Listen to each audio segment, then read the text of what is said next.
Hey guys, welcome back. I hope you're all doing good. I'm in a little bit of a weird space at the moment. I'm just trying to find somewhere in my house that is relatively cool that I can film this video and not become a sweaty mess during. Wouldn't be British if I wasn't moaning about the weather, of course not. The UK is having a heat wave at the moment. The rest of the world is laughing at us for struggling so much with that. But yeah, we're just not built. We're not built for heat. This house has thick walls and no air conditioning and it's tricky. It's not fun. Yeah, so we're in a bit of a different setup. I think this is quite good actually. I'm going to be putting some makeup on. You can kind of properly see my skin here. Should be a good indication of whether or not this stuff works. So yeah, I'm just going to do a little trying on and first impressions of some new launches. One of these I purchased myself. I think the rest have been sent to me. We'll get ready and put this stuff on my face and see if I like it or not. So let's jump straight in. Let's get this done as quickly as possible. So the main thing that this video is going to revolve around, and something that I've been really excited to try. I don't often get super excited about new beauty launches because I feel like I've just lived through so many now, doing this for, I think we're on year 6 now of YouTube. Wow. Yeah, so Dior have released a new foundation. You've seen it all over Instagram because it is the most Instagrammable bottle ever. I ordered this myself because I really wanted to give it a go. Love the packaging that it came in. I actually ordered it from the Dior website, super bougie. I'm hoping I ordered the right shade, that is all I can say. So yeah, it just comes in a little box like this. Oh, this looks a bit orange. So this is the Face and Body Foundation. I got the shade 1N. There are 40 shades in the range, which I think is really good, but it does make it slightly more difficult to pick the right shade. I'm hoping this is going to blend down a bit, but we'll see. So obviously this kind of really makes me think of MAC Face and Body, which is a foundation I haven't used for so many years, but I used to really like it. The website says that it's enriched with beauty enhancing pigments that fuse with the skin, so kind of like an adaptive sort of thing, which does remind me of MAC Face and Body, which you kind of had to blend, and the more you blended it, the better it looked on your skin. It's supposedly waterproof as well, which is interesting and good for humid environments, which would be perfect for the weather we're having currently. So I'm going to shake this before I give it a go, because I feel like it needs a good shake. It almost looks like it's sort of separating in the bottle. Whoa. Can you see this is like exploding everywhere? Maybe shaking it wasn't such a good idea. Okay, so this is the shade. It doesn't actually look as dark as I thought it would, which is good. It's actually blending in really nicely. It looks almost like it has a slightly satin finish, which I wasn't expecting. It doesn't say much about the finish in the formula on the website, so I guess we'll just have to see what it's like. What I'm going to do is just dot a little bit on my face first. And I think I'm just going to go with, where is it? Here we go. I think I'm just going to go in with my beauty blender and see how that works, because this is generally what I tend to use for foundations, so I feel like it's the best way to give you a good comparison. My mirror is doing weird things right now. I have a bit of a spotlight going on. Okay, so the colour actually does not look too bad. It's actually blending in quite nicely. It's going on smoothly. It's almost like melting into my skin as I'm blending it. Doesn't look like it's clumping up or anything like that, which foundations can do on my skin for some reason. They just sometimes don't want to sit there. I feel like I'm using quite a lot. I'm having to kind of like take what was on the back of my hand there and just put a little bit more on. We all know I'm not a massive foundation girl. I don't really love to have too much coverage on my skin. In fact, now that it's so hot, I've barely been wearing foundation at all. But I thought this would be quite a nice lightweight one to go for if you just want to chuck something on that's going to give a little bit of something. Okay, so that's kind of like one even coat all over my skin. Let's see how this looks up close. I'm noticing that satin finish is definitely leaning more on the matte side. I had a lot of moisturizer on before I put this on, which normally would leave my foundation a bit more glowy and dewy.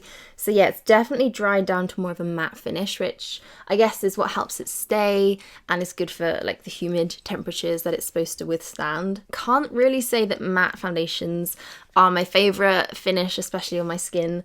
They just seem to make it look a little bit dull because I do have drier skin. The colour is really good though. I'm actually surprised at how well this came out, considering it looks super dark when I pulled it out of the packaging. As for the coverage, I actually do quite like it. It's letting some of my freckles shine through. It's not covering those up, but it is just evening out my skin. Some of the redness that I have around my nose is obviously still there, but I do usually have to use concealer to cover that up. Yeah, but apart from that, the coverage is nice. I think it's just the finish that's sort of letting it down slightly for me. But I'm going to go on with the rest of my makeup now, and then we'll get to the end and see how it looks. I feel like you can't judge a foundation when it's just sitting on your face alone. So I'm going to go in with a few more things now. First of which is a concealer. I say concealer, I don't actually think this is a concealer. It's a new release or a new launch from Hourglass, and it's called the Veil Retouching Fluid. Supposedly you can use this under makeup, over makeup, as makeup, kind of just to retouch your skin and refresh it and invigorate it. But I have seen some people use this as a concealer, so that's what I'm gonna attempt to do today. It's kind of just in this little doe applicator. I'm gonna use this under my eyes and just see what it does. It might not be full enough coverage for me under there, but I'm always looking for lightweight concealers and things like that that do work, so I have high hopes for this. Okay, I'm gonna actually switch to my beauty blender. I feel like I just can't get to grips with blending concealer in with my fingers. It never works. So this is super light. It's actually just almost sort of melting and dissolving into my skin. It's definitely more on the hydrating side. It has a slightly more moisturizing feel to it, but it's not thick. It's actually really, really thin and lightweight. So I'm guessing if you do decide to put it on top of makeup, it's not gonna clog it up and make it too heavy. Is this really distracting for you? Because it is for me. I feel like I'm in a 1940s film. So that's just the veil underneath my eyes. I actually think that's done a pretty good job.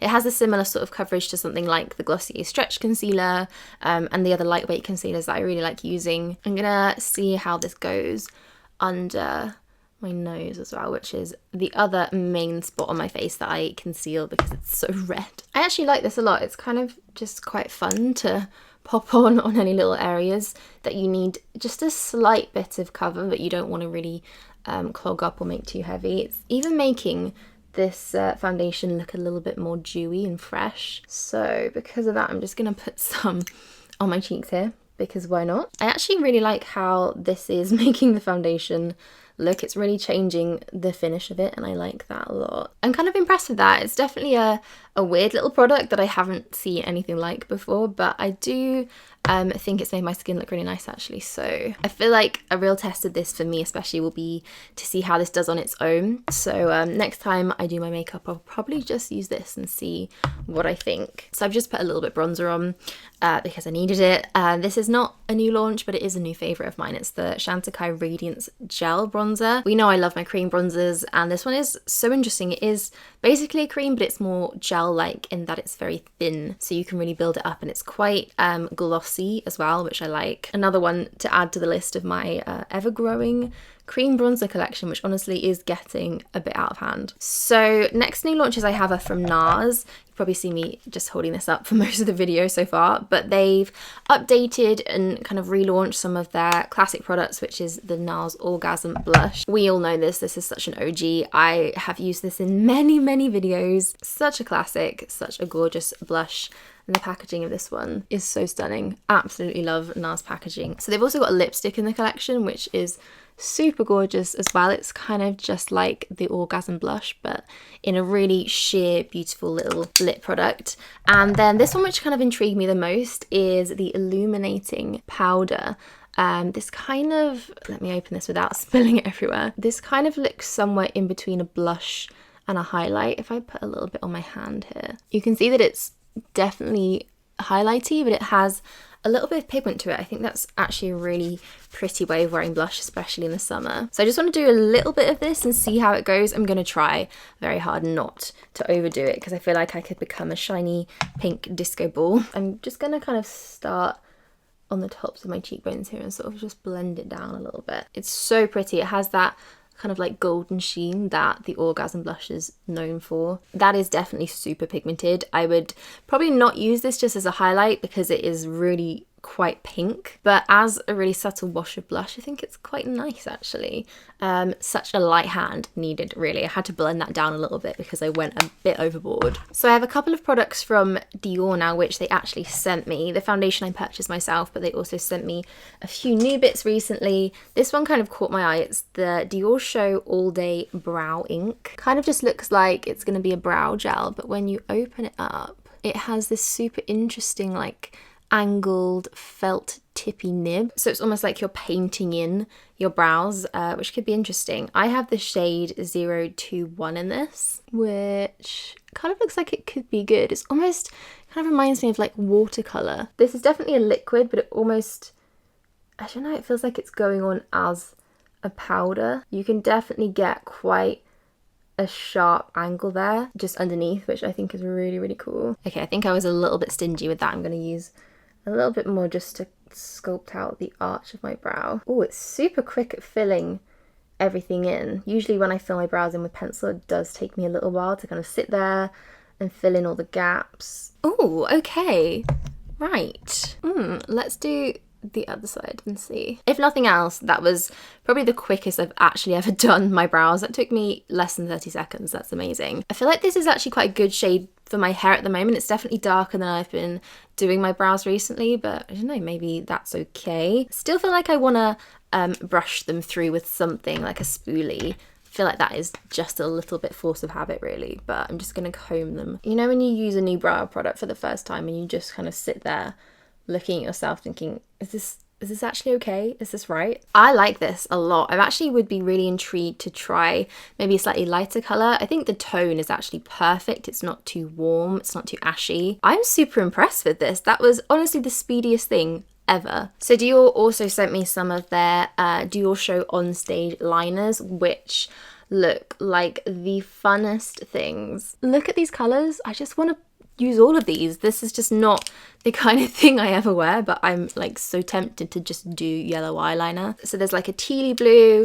a pink, which I think is so cool, a white, which could be really, really interesting, and then obviously just a standard black. I did swatch these a little bit and the pigment of them actually really impressed me, especially the brightly coloured ones. They're almost kind of chalky, so they have a really, really good colour payoff to them. You can see with the white that it comes out super, super bright and just really intensely white with one coat. I feel like this could be the point of the video where I completely mess my makeup up, but I'm just so intrigued to try this that I'm gonna give it a go. Okay, I haven't really done a liquid line for so long. Oh, this is a nice little nib though. It's really pointed and also quite bendy and flexible. What do we think? Does it look a bit strange? I'm gonna continue. Do you know what? I'm actually really quite into that. I'm going to put some mascara on, then I'll get a bit closer so you can see. So this isn't a super new launch, but it's not one that I've actually tried yet, and I feel like this is the newest mascara that Dior have brought out. It's the Dior Show Pump and Volume, and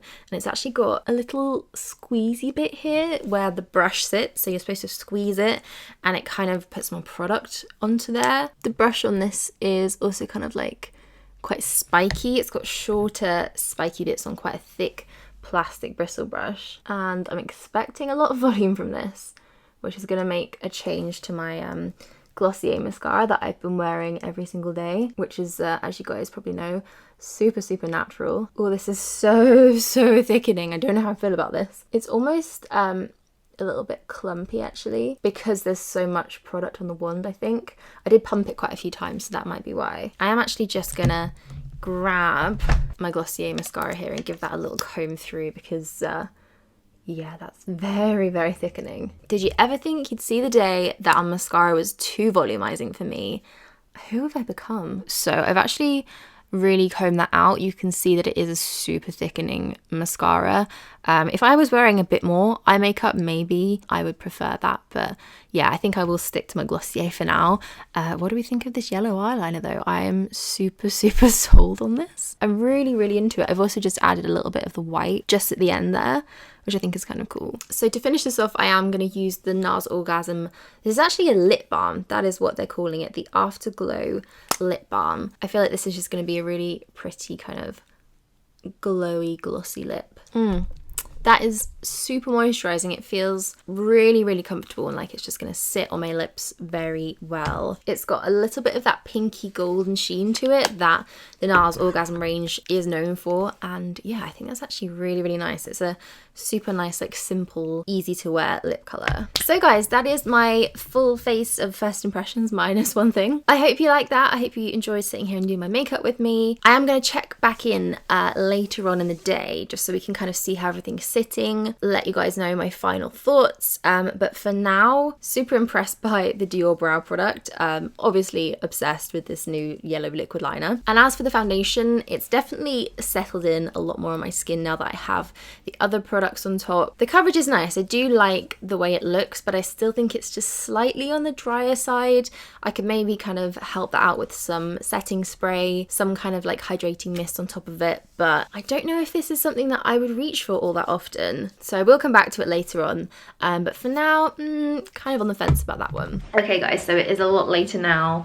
It's a lot later. I've just been through, edited that video, had some lunch, so let's have a little check-in and see how the makeup is doing. The lip balm I have been reapplying. I did eat, so it kind of just got completely annihilated, but considering this has kind of like a sheen to it, I was expecting like the glitter to kind of feel a bit drying on my lips, and maybe, as a lot of lip balms can do on me, make them feel a bit flaky and weird, which is just strange. I don't know why lip balm does that, but none of that has happened. It still feels so comfortable. I'm super impressed with this, really like it a lot. The foundation, on the other hand, I'm kind of confused by. I feel like I've got a lot of dry patches kind of around my chin and my nose, on my forehead here, but at the same time some oil's kind of broken through. Now bearing in mind I didn't set the foundation with anything or powder, it just seems to be behaving a bit strange. Especially just around my mouth. I keep noticing that there's like a cakiness, and I don't think it's anything to do with the Hourglass retoucher that I used over the top. I think it's just the foundation. So I'm not convinced by that one, unfortunately, which is such a shame because I did have high hopes for it. Eyeliner is still intact, which I'm actually pretty impressed by. I thought I'd have yellow rings on my eyelids by now, but I don't. Also, this mascara hasn't smudged, neither has the brow product. I am sold on this brow product. I think it's kind of like revolutionary. I think it is probably one of, if not the best thing that I've tried today. So that is it for my first impressions video. I hope you enjoyed doing my makeup with me and trying out some new bits. I'm gonna leave you guys here. Thank you all so much for watching. If you want to see more videos like this, just let me know down below. I haven't done a lot of beauty stuff recently, so if you miss the beauty things, give me a shout and I'll try and cook up a few more for you. So that is it for me today, and I will see you guys soon. Bye.